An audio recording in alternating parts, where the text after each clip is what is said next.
Look at this. Test your FQ. Fatherhood quotient. Maybe you should try it on Homer. He'll fail it. In a second. Oh, now Henry Winkler. There's a father. Listen to what he told a close friend.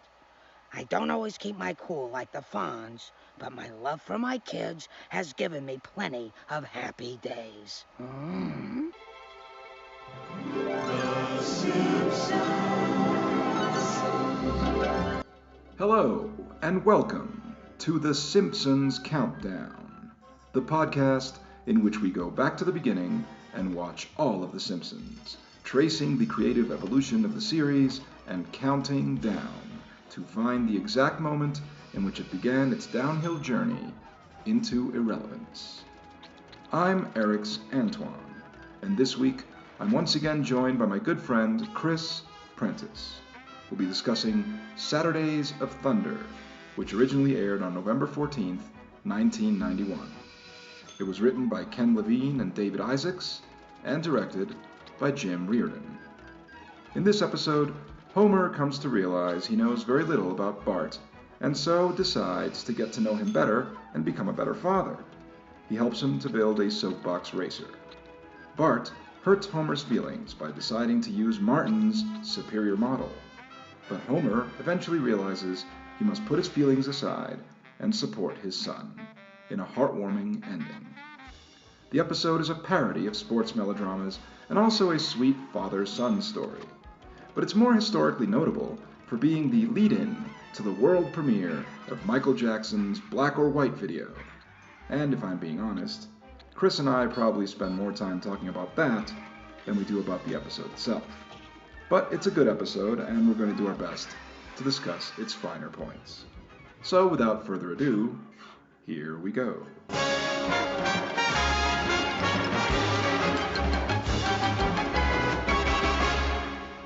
Now Henry Winkler. There's a father.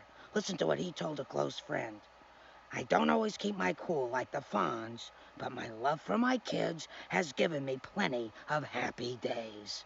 You know, I don't always keep my cool like the Fonz, but my love for my children has given me plenty of happy days. I wonder, is that something that the writers wrote, or is that like an actual quote from a Henry Winkler interview circa 1991? Maybe not circa 1991. Like, I'm trying to put myself in the headspace of 1991 and where Henry Winkler's career was at this point. In the scene that we just quoted, they're sitting in a beauty salon reading People magazine, right? Peephole. Right? Yeah, Peephole Yes. magazine, which you know, I know what they're going for, but, Yeah. but I think it And brings it alludes to something else. To be right, perfectly and honest, I believe it's Ringo Starr on the cover, right? Am I right? I think that's him I on the think so. cover Yeah. of the peephole that they're reading. And I mean, now if I'm taking us back a little bit to one of our previous Simpson conversations, I believe if we're looking at 1991 Henry Winkler, we're 1 year before Monty. I think even more than that. Is it 1 year? No, you're right. 1 year. I Because think 92. yeah, yes, Yes. you're absolutely right. Yeah. Because Friends, television institution Friends, That's debuted in right.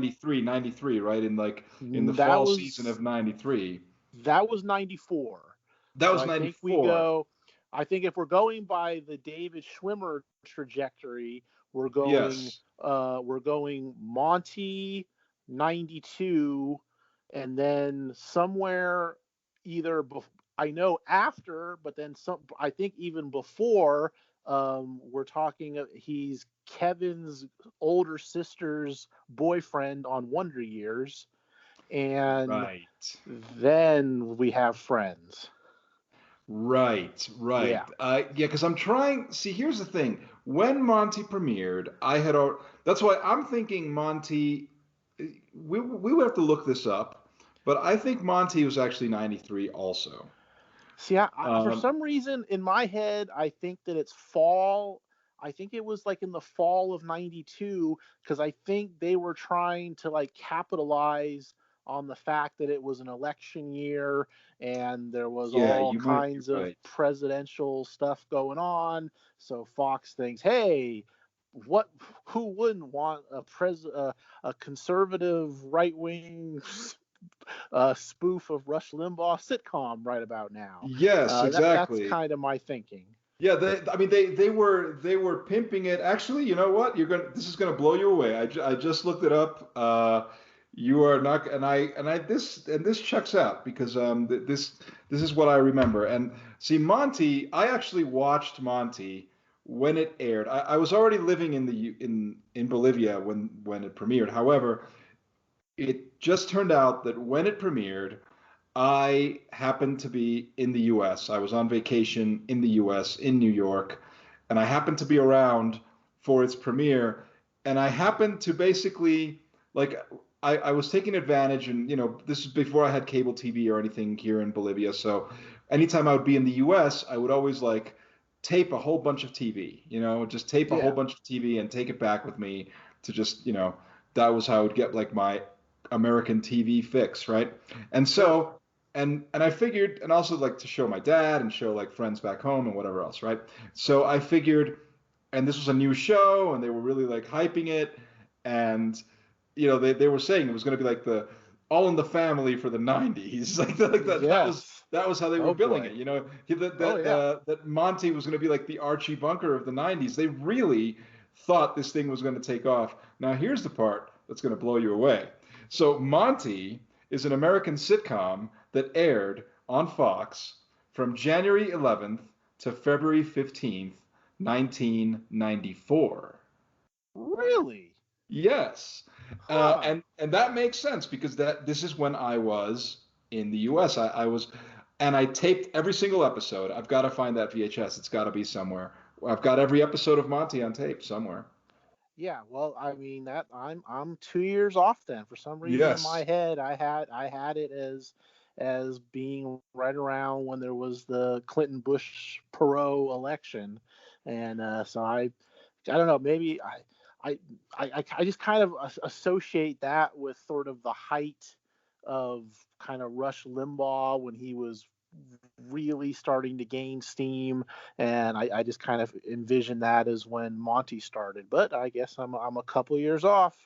Yeah, and but here's something else too. So this is actually, I think they really thought this thing was going to take off because you've got Henry Winkler, his return to television after many years of being absent. You've got David Schwimmer at this point was no one.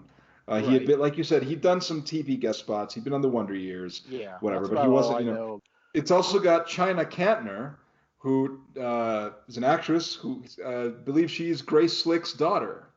Oh, She is the daughter okay. of Grace Slick from Jefferson Airplane, from Starship. It has a very, very young David Krumholtz, Oh, who wow. would All go on right. to TV Yes. fame. And more relevant to our interests, it features Kate Burton. Kate Burton, of Big Trouble in Little China fame, Oh, is yeah. Monty's wife. So it's an all-star cast, and Absolutely. it lasted just over a month, and then it was Yeah. gone. Well, too big to Yeah. fail. Yes. But why are we talking about Monty's? Because this one quote of like, we're trying to figure out why they would be, like you were trying to say, if this thing that they were reading, if it was a real quote or if it was something that the writers came up with, it sounds believable. It sounds like the kind of like cheesy soundbite that would show up on like People magazine. Yes. Like it just sounds so. If it isn't real, it's very convincing, and props to the writers for that one. Well, and also at this point, in 1991, that seems like the the the right time that people would be asking Henry Winkler about parenting. It just kind of fits that would be, oh, well, you know, who else would we be asking? He's a 70s icon, but now he's a little bit older, a little bit wiser. Of course, he's going to be giving his opinions about parenting to the reading public. Yeah, but it's just so random that like they're Yeah. they're sitting there and they're going like, now Henry Winkler, there's a father, and I go and I ask myself, and that's why like it just seems random to me because yes, in 1991, at that point, Henry Winkler was long gone from like the public consciousness. I would Yeah, think in 90, what was he doing? I mean, I know. I want to say he was. I think he was pretty big in terms of directing sitcoms around this time. At least that's. I kind of have that in my head of seeing his name pop up Yeah. as like directed by. So I feel like this is kind of the era where he was kind of behind the scenes, doing more maybe production work and not so much in front of the camera.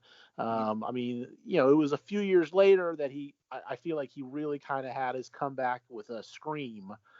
Scream was kind of where it was like, oh, there's Henry Winkler again, and then Yeah, that that kind of brought kind him of back, right? That it kind of brought did. that cameo basically. I mean, it's not really a cameo. It's kind of a small Yeah, role, but it's a few it's a scenes, but featured role, but it's a good it was role. like it was really hyped up at the time. It was like, oh my goodness, there's Henry Winkler in this horror movie, and it Yeah. seemed like I felt like it was like from Scream and then on to The Water Boy, and he just kind of it all sort of started to kind of and now we have up to this day with Barry, which he's hilarious on that show. He's great on it.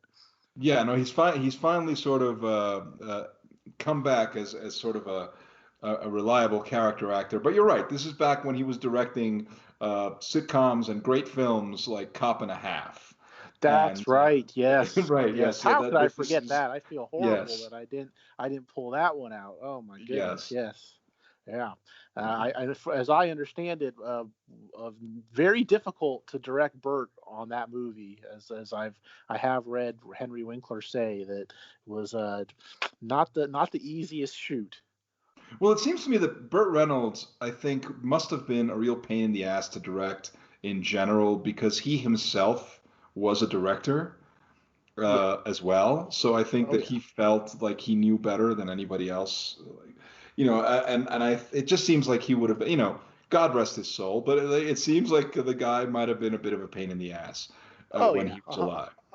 Well, especially that era where it's like it's one thing when you're a pain in the ass and you are the biggest star in the world, like he probably would have been in the 70s. But when you've got kind of 90s beaten down on the verge of divorce from Lonnie Anderson, Bert, then you're really having to, as Mark Summers can attest to. Yes, yes, because obviously he got on his bad side when he made a little unfortunate joke at Bert's Yes. expense at the wrong time, sort of rubbed him the wrong way. Yeah, I mean, well, Bert he had his big show, Evening Shade. That was Yeah. the Well, big deal, the big sitcom of the time. Well, speaking of which, and it was one of our mutual friends actually brought this to my attention with the passing of Hal Holbrook. All of the male cast members of Evening Shade have left us. Oh, really? That's Yeah, a real shame. That's a real shame. I know. It's quite something. Evening Shade was a show, a sitcom that seemed almost exclusively designated for middle-aged men to enjoy. I think that was that. My grandfather, was a huge fan of Evening Shade. He didn't miss an episode. He watched Yeah, that one. It was his favorite show at the time that it was yeah. on. Well, That's I what I in a recall. in a in a way, I mean, even it did have Mary Lou Henner in the cast, but overall, it was almost kind of like the male equivalent of Golden Girls. I mean, I think you Yes. could sort of make that argument that's what it was leaning towards. Yes. We have not even started talking about The Simpsons. We're already on Yeah. tangents, but it's all Well, good. we spoke about the quotes. I mean, that's what Yes, brought all this. that's what brought it all. But yeah, Yeah. let's talk for a second about Saturdays of Thunder, about this Yes. episode, which is about soapbox racing, and it's an episode that is essentially a sweet story about Homer trying to be trying to sort of enrich his relationship, realizing that he's very distant, that he doesn't really know his son. There is a thematic connection because the previous week's episode, Lisa's pony found him coming to terms with being a neglectful parent towards Lisa and trying to see how he could maybe touch base with her. And we will explore this theme later on in the season.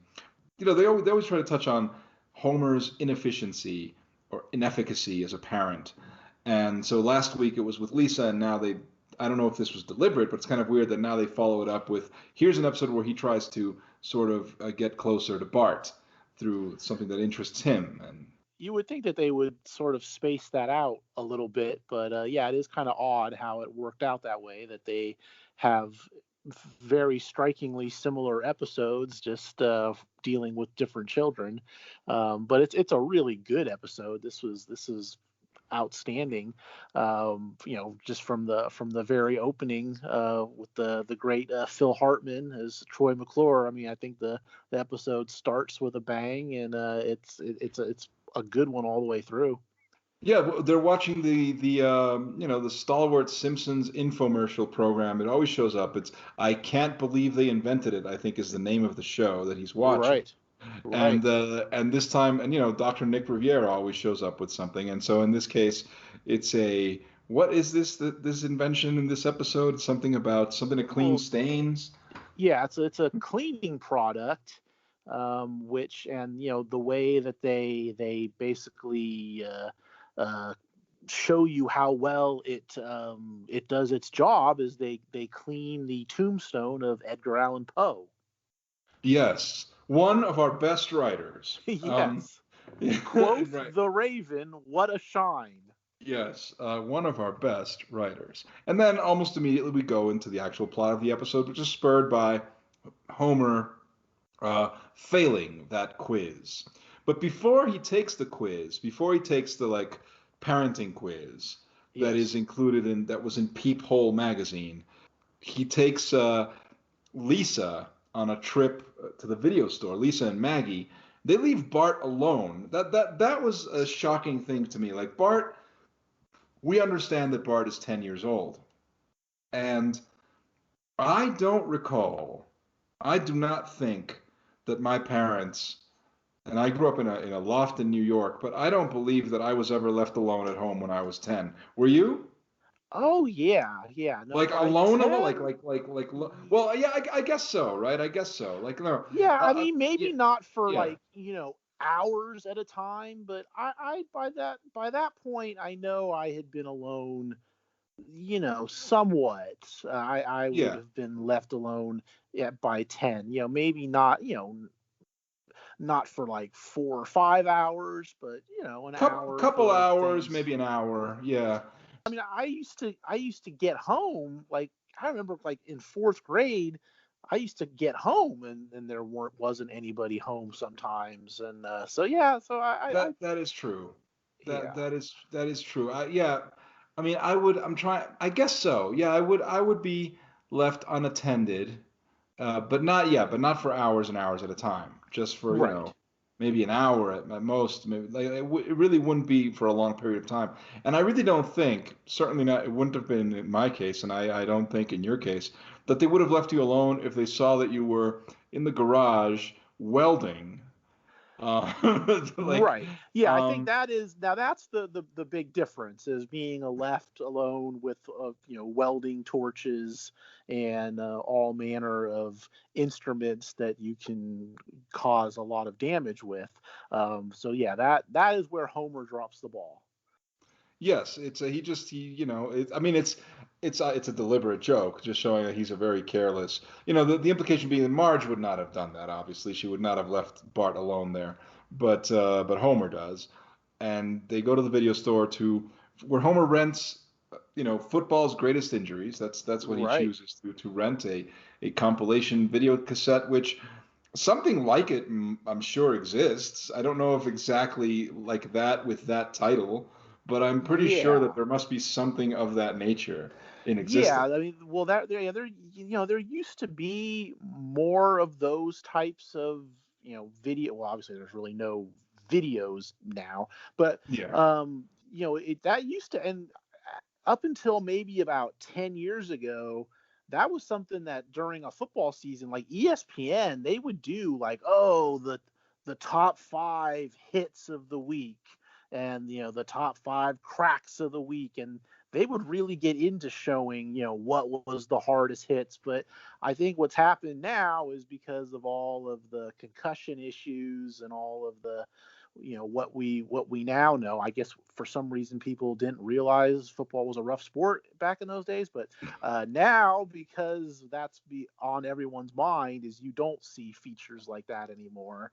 And if you are so inclined to watch moments like that, then you pretty much have to go to YouTube. But yes, back in the day, there would have been videos that would have had these kind of moments that Homer was trying to rent.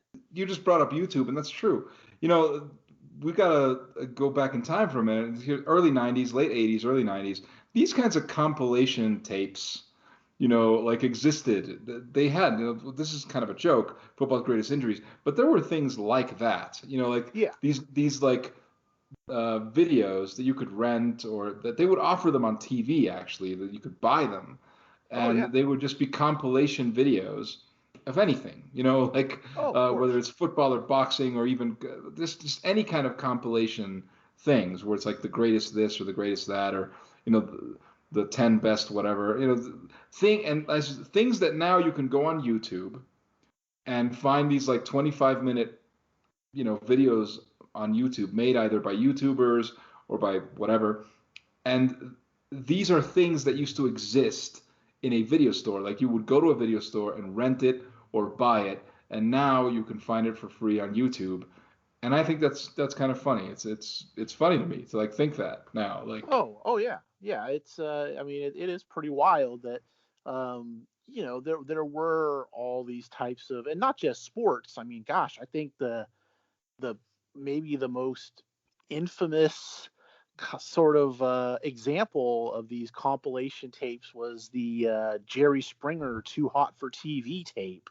That thing right. was everywhere in like the late 90s. My God, everybody had to see that at least once. And these are And just outtakes. They're just outtakes, right? Yeah, exactly. It was just the stuff that you couldn't see at 11 a.m. on your local UHF station that was playing Springer. And yeah, and so now, but now that sort of thing, like outtakes, that's now on YouTube. You can find it on Yeah. YouTube. You can go on YouTube to find those outtakes. You can find the Siskel and Ebert outtakes where they're using like 4-letter words and like telling each other to go fuck themselves, Oh yeah. like that. That's hilarious. And I'm sure stuff Yes. like that would show up on VHS tapes and like in conventions and whatnot. And that's what it's funny to me. And there is something, and it brings to mind, it's kind of on a separate topic, but they also had those. They used to sell these like compilations of songs, like hits sure. of like romance hits of the '70s, or like whatever, Right. like collections on CD or cassette or whatever. And they would offer these on late night television for like 1995 or whatever it was. Like, you get this like CD with all these classic songs. And I would think to myself, well, again, now with YouTube and Spotify and all these other things, that's gone the way of the dodo as well. But I recently, and I think this might have even been last time I was in the US, I happened to catch on like late night cable an ad for one of these compilations, and I'm going like, they're still selling them? Who would buy this today? Yeah. In 2021? Right. Yeah. I mean, there's whole infomercials that basically sell these compilations, and it's for older folks that just aren't into listening to things on YouTube or Spotify and still want to just play their CDs, and that's who they're going with. And it's the same as I'll see infomercials now where people can buy like DVD compilations of Saturday Night Live seasons. So that still exists, like those best of compilations. Like for me, the classic one's always been like the best of Eddie Murphy. It's like that's a classic VHS tape that I owned and I wore out. But like they still have those like best of so and so on Saturday Night Live kind of thing that still It's not exists? so much the like those ones, those best of like the individual performers. It's basically like the whole season set of a Saturday Night Live. So it'll be like here, the first season, the second season. That's what I've seen the infomercials for. Oh, The okay. whole, yeah. So the whole thing that they did that really kind of took off in the late 90s, where they did all the best of VHS tapes. I mean, God, there were so many of those. Yeah. It's not so much that it's basically entire collections from a whole season. Well, you know what? I support that. I'm a physical media forever kind of guy. Oh, me I too. think Me that, too. so I'm totally like that's because right now, sure, you can, if you subscribe to such and such streaming service, you probably have access to all the classic Saturday Night Live seasons. But one day when everything's up in a cloud, Yeah. in a virtual cloud, if somebody decides to take that off the cloud, and Right. you don't, if it's something you really want, buy it. That's what I Well, say. right. Well, plus, when it comes to something like Saturday Night Live, is basically every month the goalpost changes as to what's acceptable and what isn't, and things Yes, things that maybe were not so bad 30, 35 years ago are verboten now and will yeah, kind of magically be gone from exactly. these sites. And it's the same with different TV shows. So yeah, if you really like something, I'm the same way. Give me the hard copy, and I'll do with it as I please. Yeah, because again, a private company. You know what? I want to make this very clear. A private company has the right to do whatever the hell they Sure. want. If they Sure. decide that they no longer want to air a certain episode because it offends their sensibilities for whatever reason, and they say, you know what, we're going to pull that. We're going to pull it. We're not going to show it anymore. That's their Yeah. right to do that. And if I'm subscribing to that service and I've lost that episode, that's, I'm at their mercy essentially. So if it's something that I Right. want, you got to buy it. You got to buy the physical media. You got to have it. Yeah, and I mean, we also saw it with The Simpsons, with the Michael Jackson episode. That's Yeah, the Michael been Jackson pulled. episode that was pulled. Hmm. So I mean, if you want to see that, you better have the DVD set. Yes. Physical media. That's the way to go. Um, so anyway, yes. So Homer is getting. He goes to rent Football's Greatest Injuries, something that you could probably today find on YouTube. And on the way, like while at the video store, they happen to see a little bit of McBain. They check out a little bit of McBain. The Right. something. I guess McBain, which in the previous season, it was in theaters, and now it's on video. So like there's a That's certain right. continuity. Now it's on video. Now it's like the big hit summer blockbuster has now hit video, and here they have it running on the screen. That really took me back to the days when you'd go to the video store and they'd have the big screen set up there, and some movie would be running. Usually, whatever some current hit movie was, it would be running on the screen there. To entice you to rent it. That took Right. me right. Right. But it seemed to me, though, it was very rare that I would be in a video store that was playing like any kind of an R-rated movie like that. That I did not remember seeing very much in a video store. It was always more safer, softer type titles. I wasn't, I don't remember really going into video stores and seeing Lethal Weapon or Die Hard or Commando being played on the TV. But I'm sure it happened in some places. Yeah, well, I think it would depend on the store because, like, obviously, if you Yeah. go to if you went to like Blockbuster or someplace like that, then they have certain policies. So no, like that wouldn't be playing. They'd usually be playing either some real, like one of those EPK things that just had like a rotating ads and like Yeah. rotating like that's what they usually had playing. They didn't actually have like full on movies playing.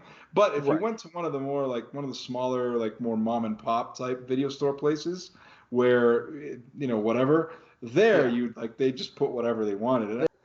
And this is relevant to the 90s. I do remember, and this happened in 94. This is in the summer of 94. I'm in the US because of the World Cup, and I arrived to the US in like early June, or yeah, it was either late May. Yeah, it was late May. It was late May. So I think I arrived to the U.S. because I was on vacation with the family, and I think I was in the U.S. for maybe a day or two when the OJ thing happened, Ah, right? So, right. uh, and that happened. That was in the news, like that when it happened, when the actual murders happened, not the trial, the murders, Okay. right? And Okay. like, so this would have been like, I think this is like May of '94. Yeah, that the murders were May of '94. Yes. So yeah, and so I had just arrived, like I had just arrived to the U.S., and I think it was a day or two tops after I arrived that it was all over the news. Holy shit! And so about a week after this, and already the Bronco thing had happened, like all that had happened. I'm in Queens. I go to the video store to rent something. I walk in there, and what are the guys? It was what are they watching? They're watching The Naked Gun. They're watching I think it was The Naked Gun. And I just walk in there. Hey guys, how you doing? Oh, and they just turn to me. They go like, we're remembering Simpson. And so like, or we're memorializing Simpson or whatever it was. And so it was like, it's just Blockbuster wouldn't have done that. Is my point. So Yeah. I Yeah. think what we can assume is that this video store that Homer's going to, it's not a chain thing. It's not like a Blockbuster. It's probably, it's a small town video store where they can put whatever they want, and they Well, decide to put on the big one because they want everybody to rent it. It's the big movie. It's out on video. Rent it, yeah. Well, I believe the name of the store was VHS Village, Yes. formerly the Beta Barn. Ah, there we go. Yeah, and it Yeah. makes sense. This seems like a mom and pop place. Right. Yeah. No, Yeah. I would agree. Yes, It's a for small sure. business. And he happens to catch a bit of McBain. And in my opinion, this is, I mean, at least for me, this has always been the best McBain scene. Like Yeah, I would agree.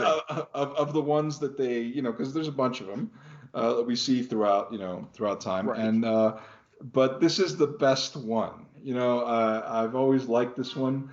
I'm not sure what exactly they're parodying. Like it's not they're not parodying a specific movie, but it really has the Yeah. feel of like a Joel Silver, like they because if you look on Wikipedia, they tell you it's like a Lethal Weapon parody, and I'm going, no, it's not, because that there's no scene like this in Lethal Weapon.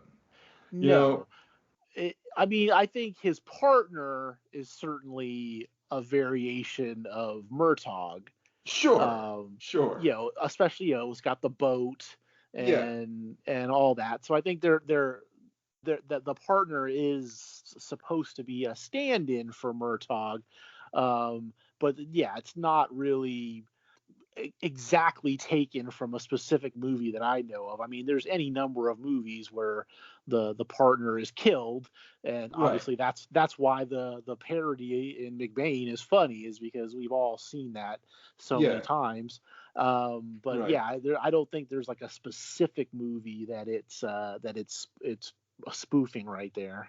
Right. Well, it's exactly. It's going for the actual cliche, of Right. like he what is it? He's like I don't know how many days from retirement. You know, Yeah, it's like very close.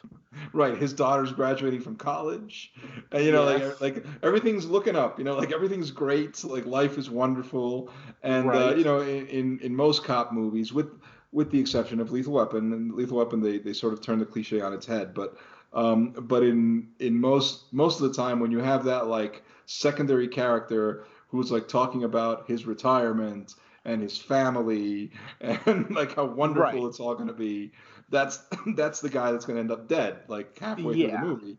You can Right. count on that happening. So, and that's what they're making fun here. uh, Yeah. Plus, I mean, it was, to get even more specific. I mean, it was very common in a lot of movies that you had kind of the early partner who was black who would be murdered. I mean, yes, that was Alienation. That was Clint Eastwood in The Rookie. I mean, yes. there's all kinds of movies where There's that happened. it's Dirty Harry too. I mean, well, which one Well, was it where his in the partner is second one, is Felton Perry from RoboCop, who gets exactly killed opening the mailbox, right, right. and his first partner actually lived, Renee Santoni. He actually lived. He got kind of messed up, but he did actually live. Yeah. But Felton Perry was unfortunately taken from Harry in Magnum Force. Yes, well, I mean, I think Dirty Harry's partners are kind of famous for not really um, not having the best luck. You got Felton That's right. Perry, you got what's her Tyne name? Daly. Yeah, Tyne Daly. Tyne Daly. Yeah. She doesn't end well.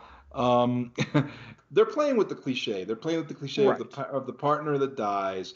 They're playing Right. with the cliche of like the character that is going to die because everything is so wonderful that of course they're going to die because like you're supposed to feel sorry for them, so they pile on as much as look how wonderful this life, like, you know, he was going to have a wonderful retirement, a wonderful life, and he dies, of course he dies, so that you feel sorry that that's not going to happen to Yeah. him. And of. You know, I'll give it to the episode, that's a very like violent scene, Oh yeah. which they allowed to be on primetime television. I think under the it's the most violent of the McBain scenes. Definitely. In terms of it being extremely like bloody Yeah. and you know, definitely an R-rated scene from a movie, but Sure. it's allowed on primetime TV.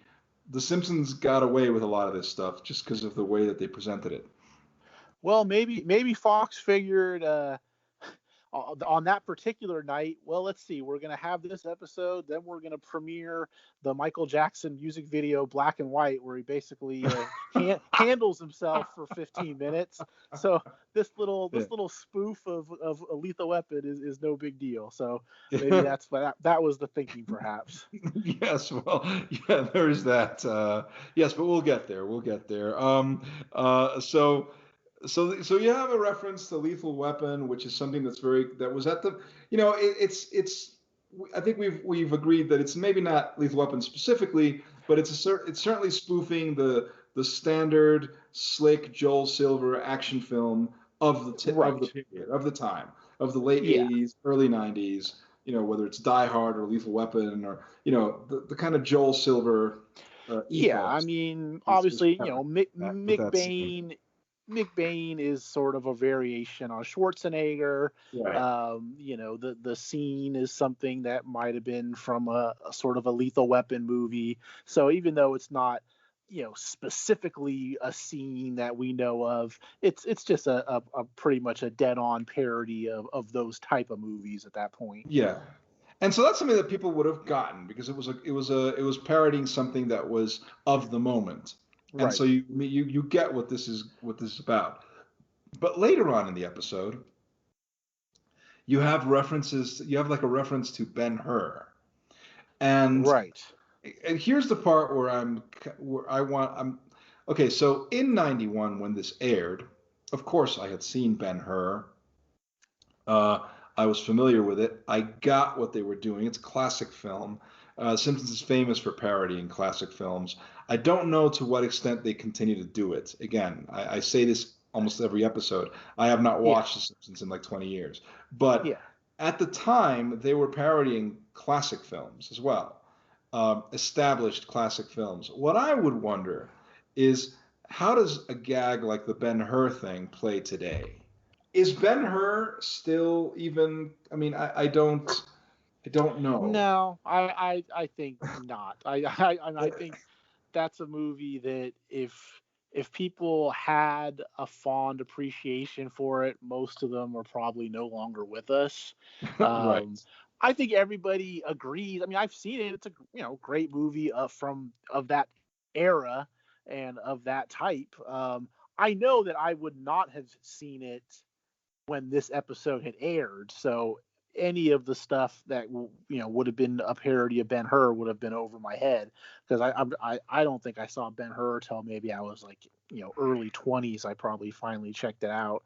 Oh, But okay. yeah, I don't think anybody watching it now, um, for the most part, is not really going to be recognizing the Ben-Hur stuff unless you're a real diehard movie fan. And I don't mean of the Die Hard film series. I mean a huge, just historical movie fan that otherwise I think it's something that's totally fallen out of consciousness. I think it's kind of similar to one of the previous episodes that we talked about where they did the parody of An Officer and a Gentleman at the end.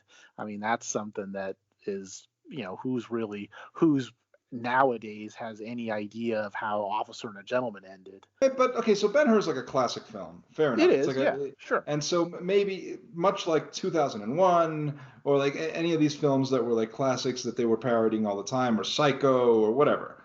And I guess Ben-Hur could sort of take its place next to those films. It was remade a few years ago, but I don't think anybody saw that. I didn't see it. Yeah. I certainly didn't, and I'm No. sure no one else did either. But so when we're talking Ben-Hur, we're talking the original Ben-Hur. So that's one thing, and works within the context of the scene as just be like a funny gag.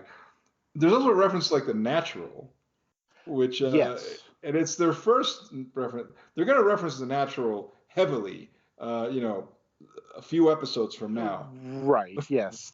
Well, that's another one that I think of that time. I mean, this would have been maybe 6 or 7 years after The Natural came out. I mean, it was Right. still kind of Right. in the consciousness of pop culture, whereas now people see that scene of Homer getting up, saying "do it for your old man," and that nobody really has any clue that it's somewhat based on The Natural.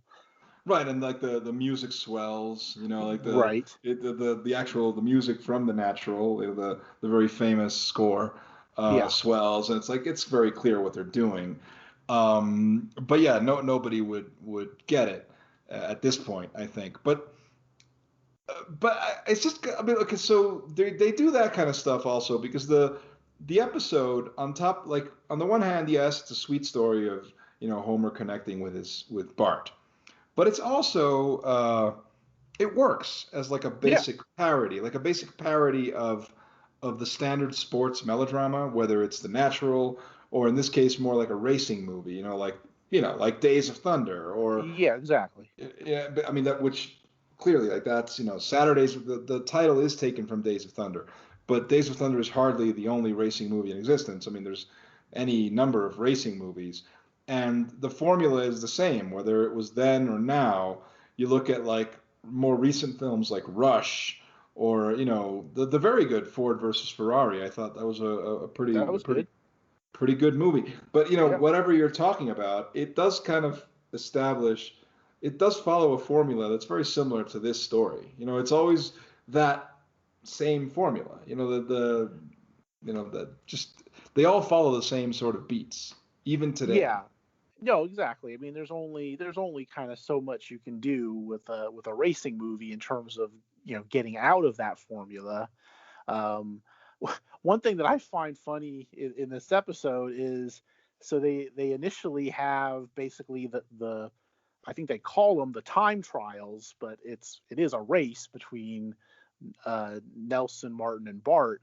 So they do all that, and all they really do is just eliminate one racer. I mean, they just go from our preliminary race is 3, and now we're down to 2 for the finals. I thought Right. that was that's kind of funny. But yeah, there's only so much really that you can do with a racing situation, and this episode touches on pretty much all of it. Right. Yeah. I mean, it follows the formula. I just think it's funny that like that formula has not been tweaked in any way. So Not really, I mean, no. you look at Days of Thunder, it's that movie, and then you watch Rush, the which is a biopic, but it's also a racing melodrama. Yes. Which basically has a very similar formula to Days of Thunder, or the forgotten Sylvester Stallone film Driven. Driven. Yes. That was a yes. Co-starring our previously discussed Burt Reynolds. Yes, that's right. Yeah, That's right. yeah. Burt Reynolds is like the mentor character. Yeah. And Confined so to a wheelchair.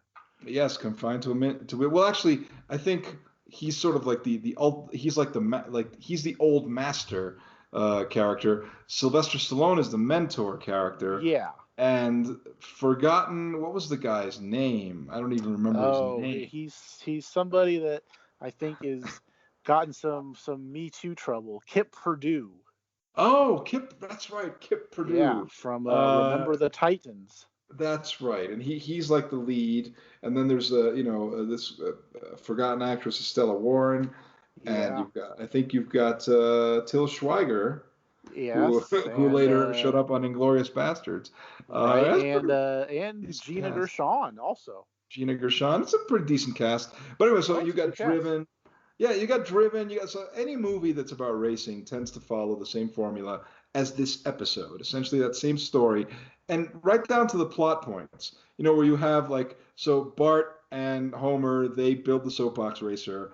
Very proud of it. Like that's the thing. And then it doesn't work out. Some other guy kind of scoops Bart up. That's essentially what ends up happening. He Right. leaves his team. He abandons his team, which is Homer, Hmm. for the flashier thing. Yeah. Well, it's a And great shot when basically Bart leaves and Homer goes to sit in the soapbox racer. That's a great bit of animation with it slowly falling apart around him. yeah, with him sitting on it, and he goes and his line too, like I'll just stay here on what was the name of it? What was it? Little Lightning? Yes, I think that Uh, might have been it. I just remember when it falls apart and he finally is just on the hard ground of the garage floor. He just kind of lets out a ow. it completely flattens. Yeah, Yeah. that's quite a gag. Yes. But yeah, the point is it follows the basic formula, and of course it ends, and that's all good. Um, what I find really funny is the soapbox derby champion Ronnie Beck. Yeah. Yes. Right? Three time. Three Yeah, time soapbox three, winner. three-time soapbox derby champion Ronnie Beck, and he's painted as one of Bart's idols, Heroes. You're essentially right. heroes, and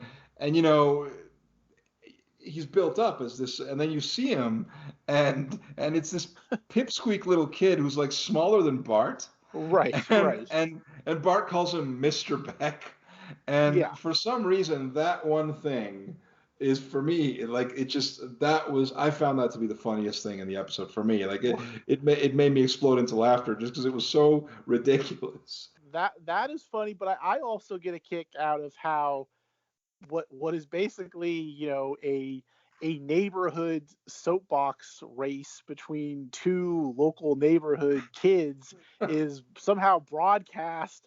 Not only it appears in Springfield, but all over the country because they're watching it at the National Fatherhood Institute as well. So Yes, I I, yes. I, I, I think it's amazing that such an event nowadays I can understand maybe because you've got so many different channels that people need programming. So I can almost buy it being on TV today. But 30 years ago, I think it's kind of tough to envision that a local soapbox derby race would have been broadcast throughout the nation. Yeah, no, it's definitely pretty absurd. So yeah, so I think look, we said at the top that this is a funny episode. It is. But I think that ultimately it is overshadowed by its cultural significance, like a cultural significance that is external to it. And we've been Yeah, kind of beating around the bush here, but we've got to get right to it right. because there's a couple of things in this episode that are noteworthy. There's one thing that I do want to say first before we get to the big kahuna. In the episode itself, when Homer goes to the Fatherhood Institute, he is gifted a copy of Fatherhood by Hmm. Bill Cosby. Yes. The Bill Cosby bestseller. People got to realize this was a bestseller. This book was Oh, a it was bestseller. huge. It It was a was a huge huge book. book. People were talking about it. It was a huge book. It was New York Times bestseller for I don't know how many weeks. And what we see in the episode is an accurate representation of the book. It Yes. looks like that. That's exactly what it looks like. That's exactly what the cover looks like. That's exactly what it is. And so it's a little bit obviously because of what we now know. It's just kind of eerie, Yes. to have that pop up in the episode. So here's what I find is that the whole inclusion of all the Bill Cosby stuff, it works on a few different levels because if you just kind of take when the show aired and okay, it's just kind of funny that Homer is using, Bill Cosby's book as a guide to how to be a better parent. So if you're watching it just in 1991, it's like, okay, that's kind of funny that he's using this book and that's his guide. But it's also, at least in the context of 1991, it was also funny because this was the first season where the Simpsons were going directly up against the Cosby Show. So I think the line at the end of, oh, thank you, Mr. Cosby, you have saved the Simpsons, is kind of a direct nod against the fact that was the show's direct competition at this point. And then, now watching it 30 years later, it's got a whole new meaning because we now know that he's a horrible rapist.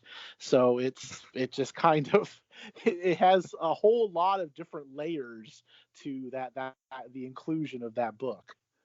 Yeah, no, it was just something that just kind of popped out at me, and I do know that a few episodes later, I think it's in a future season, and maybe it's like next season or 2 seasons later, but he actually takes that book, and throws it in the fire.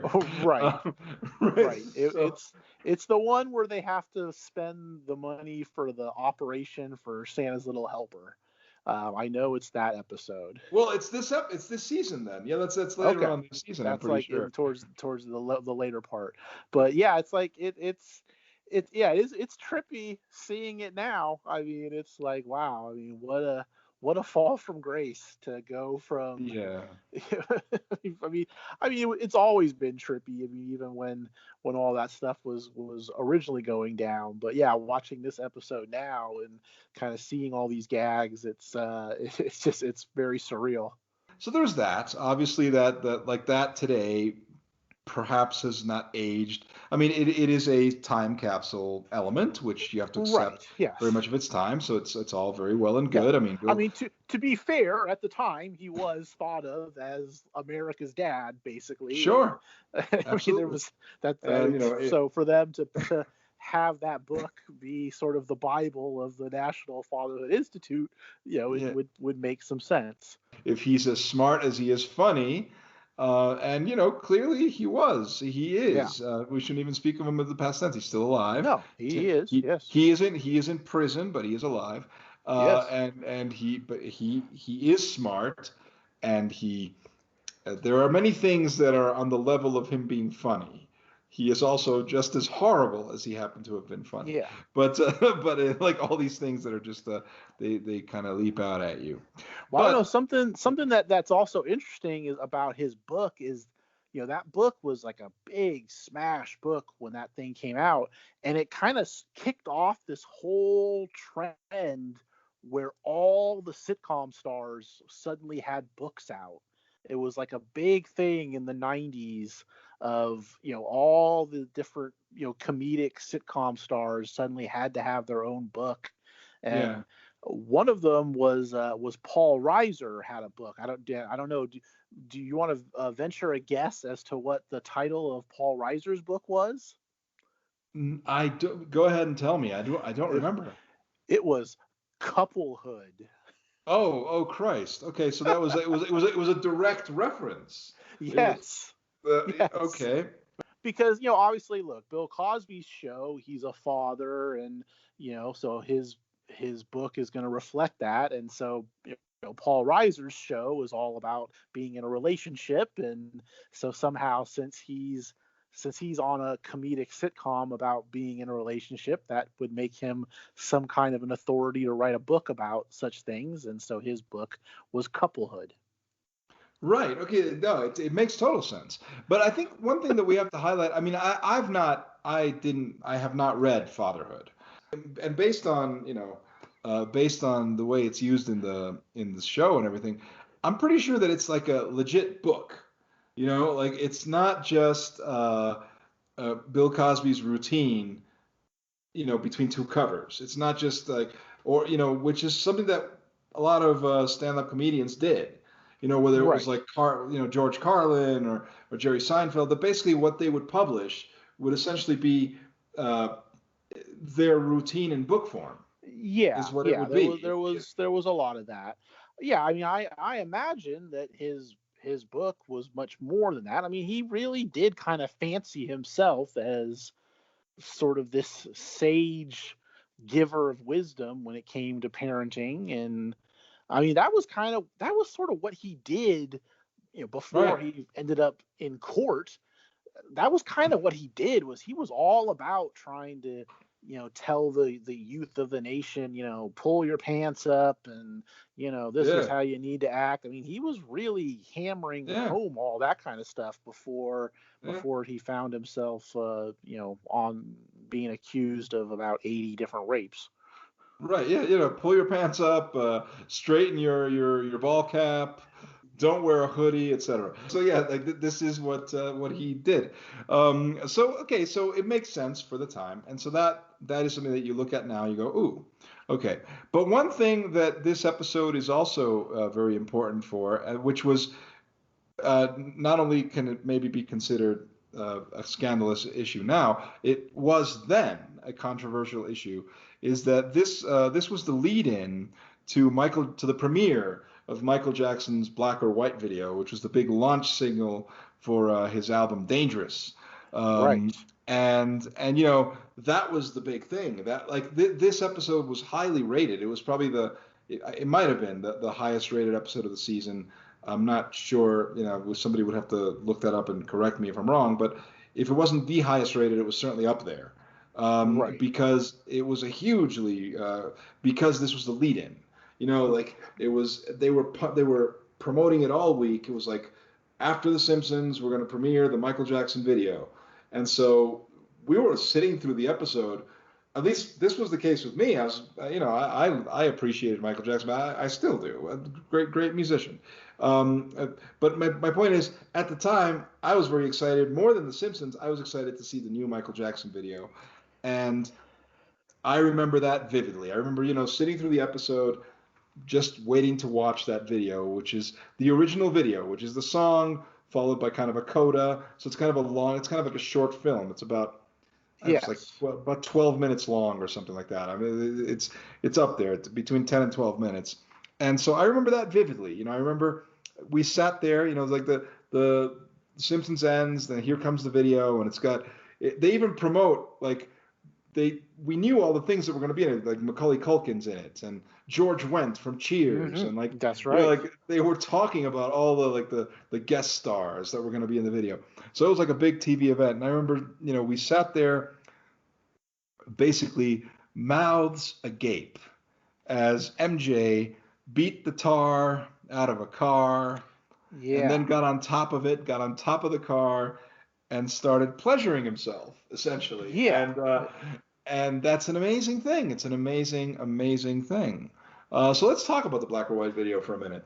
I do remember it being very much hyped, this because, I feel like this was kind of the first thing that we had seen from Michael Jackson in like a few years, maybe since the Bad album.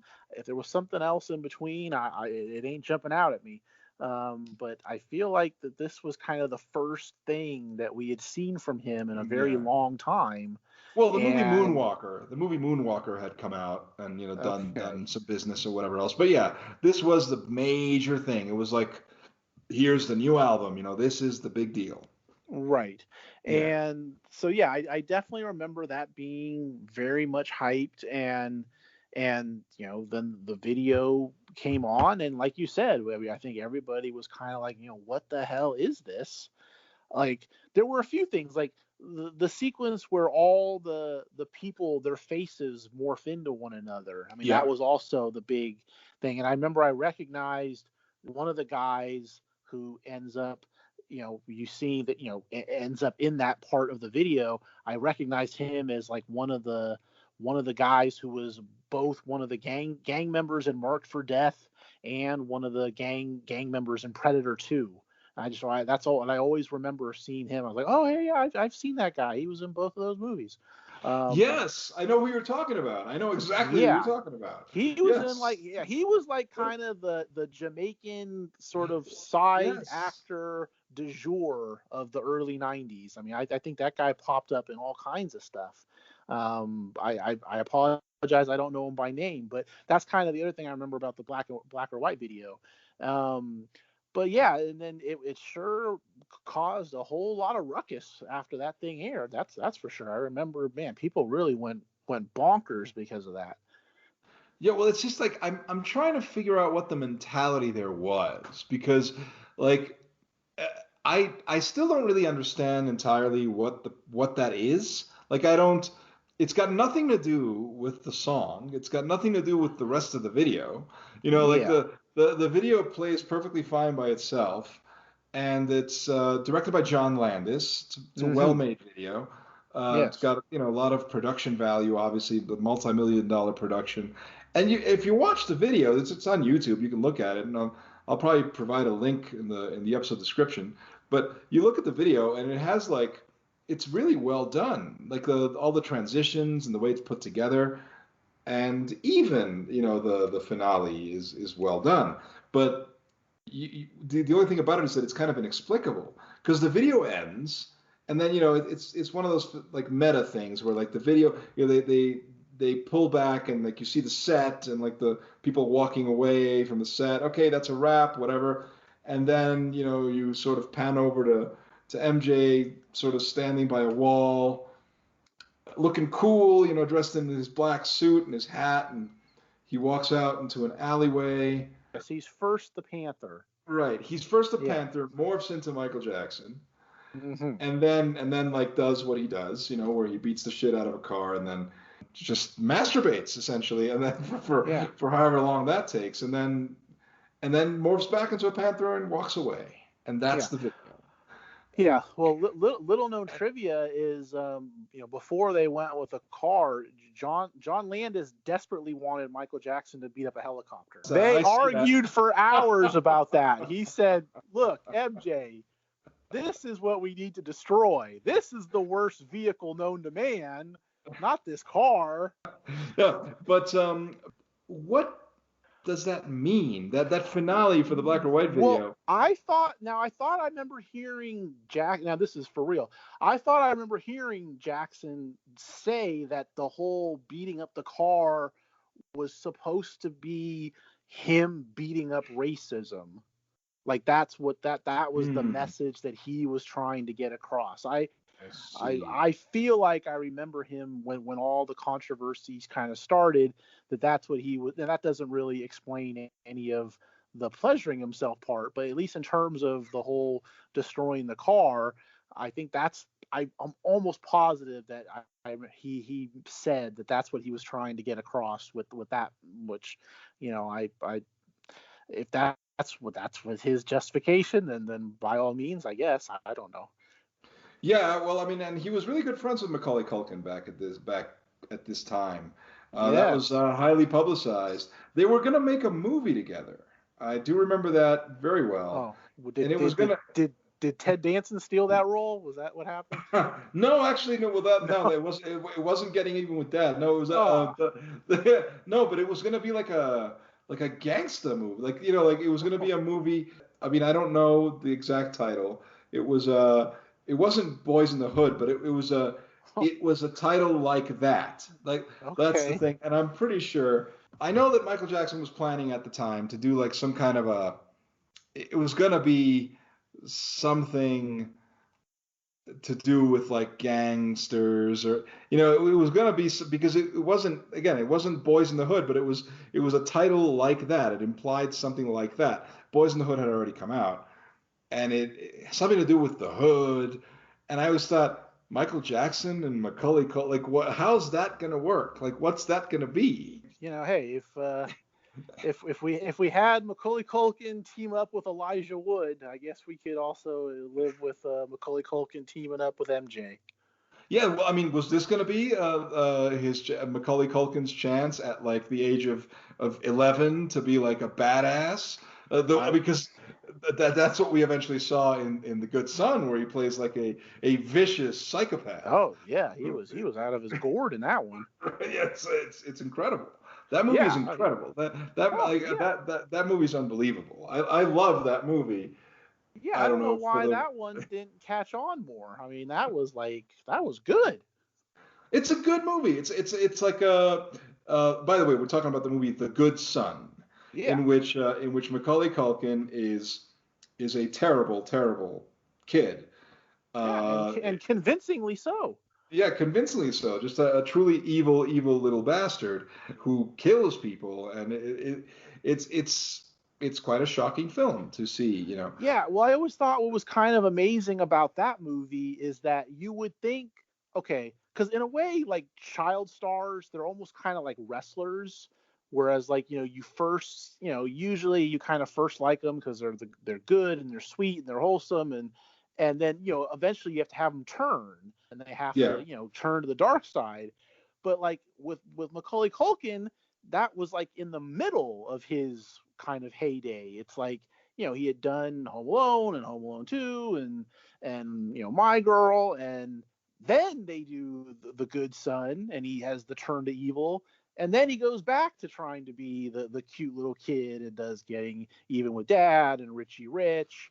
And I always thought that was kind of interesting, is that it wasn't at the end of his run. It was like right smack dab in the middle of it.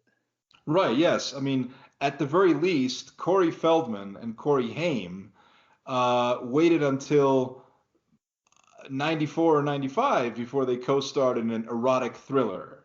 Yes. So, that showed their dark sides. But yeah, you're right. In this case, Macaulay Culkin did his weird dark turn early in his career, like when he was just starting out, Like because fresh off his hits. it's kind of like it's poor like management, because you want to try and grease every nickel you can out of him as the cute kid, and I feel like they didn't really do that. I feel like they went to the evil, let's turn him evil, have him go heel, and I think they did that way too soon. That was bad management, but it is a very good movie. I enjoy it. Yeah, well, it's well made. I mean, Joseph Rubin, director of it, is a good director. He did The Stepfather and Dreamscape and a bunch of really good thrillers. It's like a well-made potboiler, Yeah. which at the time was criticized, I think, because of that, because it went against the mainstream assumptions of what Macaulay Culkin's supposed to be. Siskel and Ebert notoriously hated it. Siskel and Ebert hated it because, of course, they did. Okay, like they Yeah. they Well, definitely did. yeah. Siskel would hate anything where like children are put in jeopardy. Yeah. Well, But I'm trying to maybe I'm confusing it with another movie, but I think that's Orphan. But is CCH Pounder in The Good Son? no, that's Orphan. Yeah, that's Orphan. You're right. That's Yes, Orphan, yes, yes, which is that's also Orphan. That's also a Orphan. fine film. Terrific film. Terrific Yeah, film. Yeah, but yeah, The Good Son is kind of like Orphan. Not quite as out there as Orphan. It's a lot more no, grounded. It keeps things more grounded, yeah, where it doesn't have that, which I'm not going to spoil for anyone who hasn't seen Orphan, but Orphan has a fantastic twist.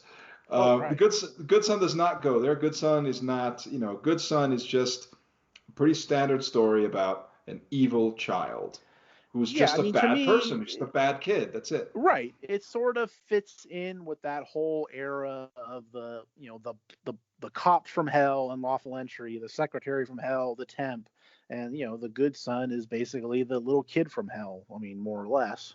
Yes. Well, yeah, it's like, problem child, but with death, essentially Right. is the Good Son. But yeah, so man, we've really gone off on quite a few tangents, haven't we? So to bring it back, to sort of close this discussion, uh, I guess this episode is it's a fun episode, It is. uh, but has historical significance because of when it aired and everything. Well, what's our final word on the episode? Oh, I think this one's a definite winner. I mean, there's so many great gags. I mean, the overall story is really nice, and it's a good example of kind of developing Homer's character and doing more with him than just kind of being an oaf, and kind of showing he's got a heart and he has this genuine interest in trying to be a better father. So it works on that level. And and then I think it's just full of all kinds of great gags. So I think the whole episode is top to bottom really well done. Now, Henry Winkler, there's a father. I don't always keep my cool like the Fonz, but my love for my kids has given me plenty of happy days. Did you ever know that you're my hero? 'Cause you are the wind beneath my wings. So that's it for this week's installment of the Simpsons Countdown. Thank you for joining us. If you enjoyed this, consider showing your support. It's really very simple. Give us a like or a favorable rating. This podcast is available on Apple, Spotify, Anchor FM, and other podcasting platforms, so adding a brief review, if possible, might actually help boost the podcast's profile, and if it isn't too much trouble, please do share this with all your friends on social media. Speaking of social media, you can follow the Erix Antoine Network on Facebook or subscribe to it on YouTube. You can also follow me on Twitter at ErixAntoineNet, and feel free to find me and follow me on Letterboxd, where I frequently post film reviews you may or may not agree with. That's up to you. I'm Erix Antoine, and I'll be back in a few days to discuss Flaming Moe's, the classic story of the drink that Homer invented, that Moe stole, and that was hot enough to bring Aerosmith to Springfield. A fellow podcaster from I Must Break This Podcast, Sean Malloy, will be sitting down to talk with me about that, and I hope you'll join us. In the meantime, stay safe out there, get vaccinated if you can, and I'll see you soon.